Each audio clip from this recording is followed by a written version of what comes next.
So we got another clickbait video review. Watching these videos so you don't have to, or I guess if you're watching this, you do have to because you're watching it along with me. So this one came up. Nobody sent this to me. I was just reading Facebook, and in full chode mode, this thing showed up. I don't know if it's an ad or he just posted it, but it's it's the surprise face. Check it out, clickbait, blah blah blah. So stop mastering at -14 LUFS. How long should my song be? How loud should my song be for streaming? And for all I know, this is actually probably a really informative video. And remember, I'm not a mastering engineer. And really, when I hear about a studio that says we mix and master, if the same guy's mastering as mixing, I don't trust them. I don't know if that's just a get off my lawn kind of old people thing, or I just don't think. I think you're multiplying mistakes if it's mixing and mastering at the same place. But who knows what music business is anymore? I don't know. It's like you got to that time when all mastering was making stuff louder, it seemed like. And, I have so much respect for the mastering engineers I've worked with for decades, but it's just a hard one. But anyway, let me shut up and let's see what this clickbait face whole dealie is. So let's go and play it. Oh, this is gonna be a good video today. Something that I see a lot of people are so confused about. And that is, how loud should I master my music? So if you've ever had that question, this is the video for you. Hey, I'm Bobby Balo, the mixing and mastering engineer at Raytown Productions. I also run a Facebook community called... Oh, right there you say it's mixing and mastering. So does he master his own mixes, or does he mix stuff, hand it off to another mastering engineer, hopefully in a different room with a different set of problems, or... So you actually mix and master right there. I don't know. Let's see. Called the Home Studio Fast Track. It's a place to go to learn with other music creators and level up your audio skill. Let's see. Oh, he just said level up too. Best free plugins ebook for mixing, mastering. You can hire him. It tells you what his gear is. About his camera, ring light. What is a ring light? Everybody keeps talking about ring lights.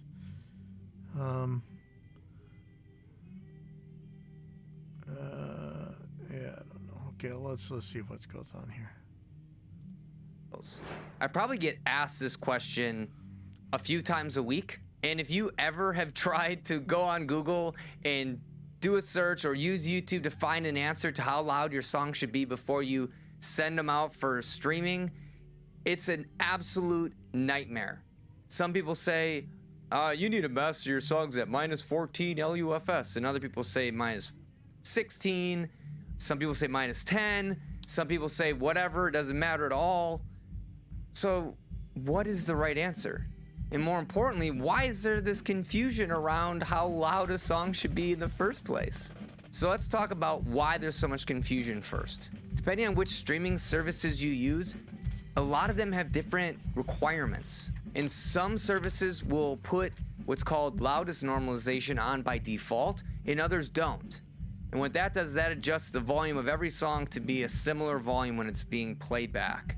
On top of all that, you have different file formats that are being used to stream the audio, which have different quality, and the list goes on and on and on. So it's no wonder why people are so confused about this. And it gets even more complicated. There's no formal regulation over the playback volumes, so these different streaming companies could potentially have their own loudness war against themselves. And there's nothing that says that the streaming platform will use the same requirements that they have now in the future. Spotify has already changed their requirements from where they were a few years ago, and if you read the language, they're gonna change again sometime in the future. So what if they just get rid of their volume requirements? Then what do? We're gonna be stuck with a song on their platform that's way quieter than anything else that's recently submitted. And typically, if a song is louder than what they request for the volume requirement, they turn the gain down. So that's not changing any of the dynamics. However, some of these streaming services, when they receive a master that's too quiet, they have to turn the volume up. But a lot of times they'll put on a limiter, or some services will even clip the audio so that they can then raise it to their desired level. And that is set by a robot. That's not a person. That's going to change the sound of your song. So you can kiss that punchy, awesome snare that you dialed in goodbye. So why did this all happen? And it all comes down to the loudness war. At least that's what everybody's blaming it on. The real reason here is that it's to help the person who's listening to the audio. It's annoying as I mean, we're really talking about EBU R128, right? Wasn't that more about having the commercials so much louder than the TV programs, really? I mean, loudness measurement, it's a tricky thing. I mean, is a song that's really quiet the whole time and then has one loud part, is that just as loud as something that's a little bit quieter but loud the whole time? I mean, so it's really, this is a really hard thing to judge and stuff, but yeah, I don't think it wasn't to help us out any. That's more like replay gain or something, but I mean, I guess it's the same sort of thing, but I think this had to do with TV, didn't it? Let's pull up the useless Google on this.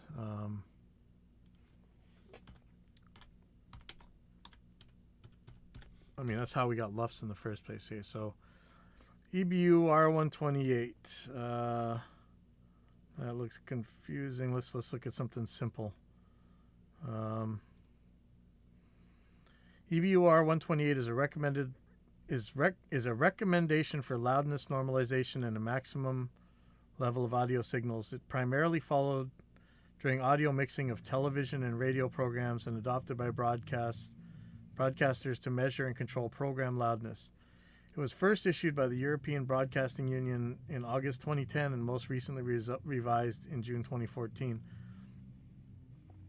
R128 employs an international standard for measuring audio loudness stated in the ITU RBS 1770 recommendations and using the loudness measures LU loudness units and LUFS loudness units reference to full scale, specifically created with this purpose.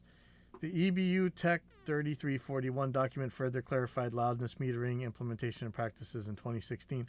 And that was about when we were 2012, 2013, we started hearing that this might make an actual difference. But didn't this come to America as well?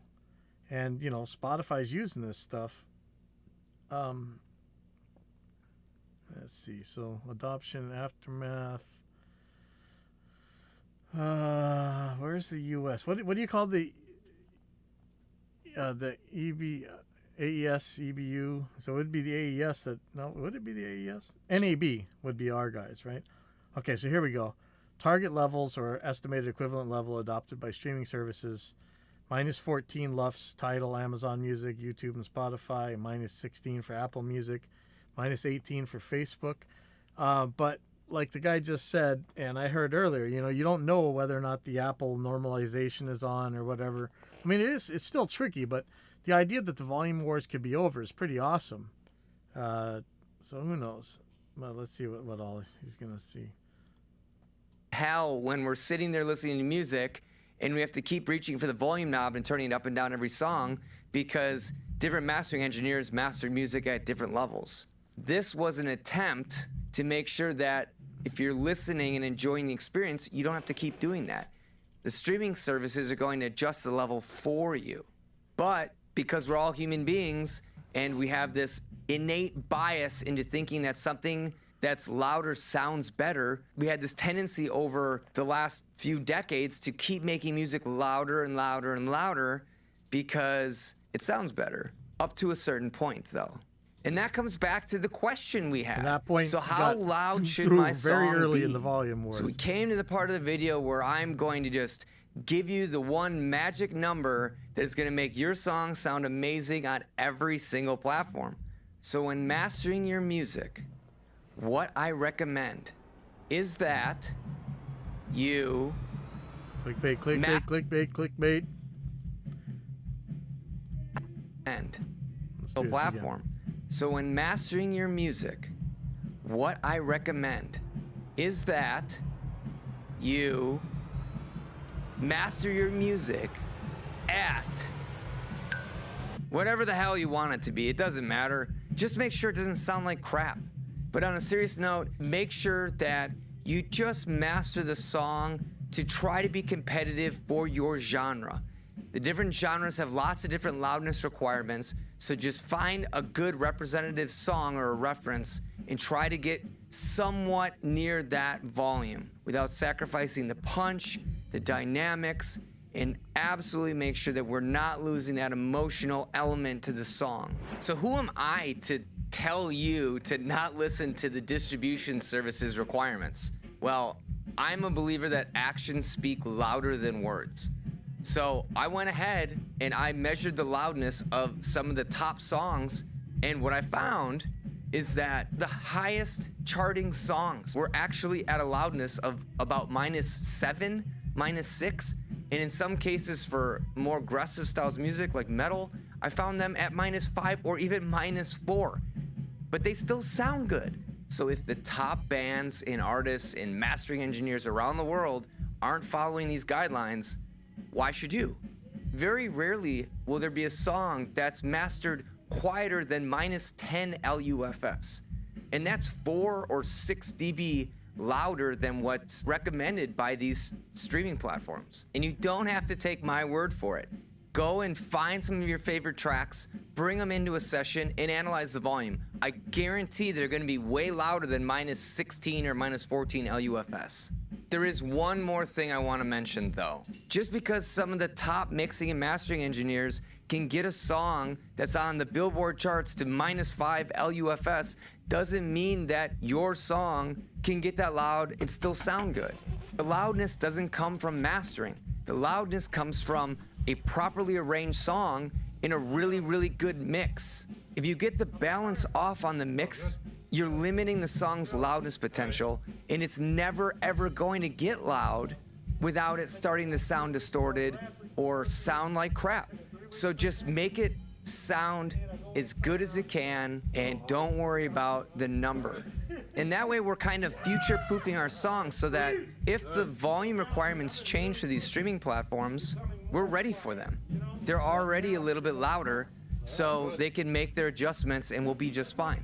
And to help you a little bit more with your mastering, I put together an ebook that you can download completely free with my favorite free mixing and mastering plugins. Just click the link in the description. So if you know anybody that is getting ready to release a song or that you think would benefit from learning about this a little bit deeper, please go on your favorite social platform. So I guess the message here is, and it makes kind of sense, is just make the stuff as loud as it's ever been and make it sound like crap, and that way you won't be quieter than anybody else when in case it gets listened to without loudness normalization on. Yeah, I guess you could. I don't know. It's hard. What do you tell a band? Do you make your CD quieter than everybody else's? Do they have CDs anymore? I don't know. Yeah, that's scary. Anyway, that's that. I'll see you guys later. I think I got a show tonight.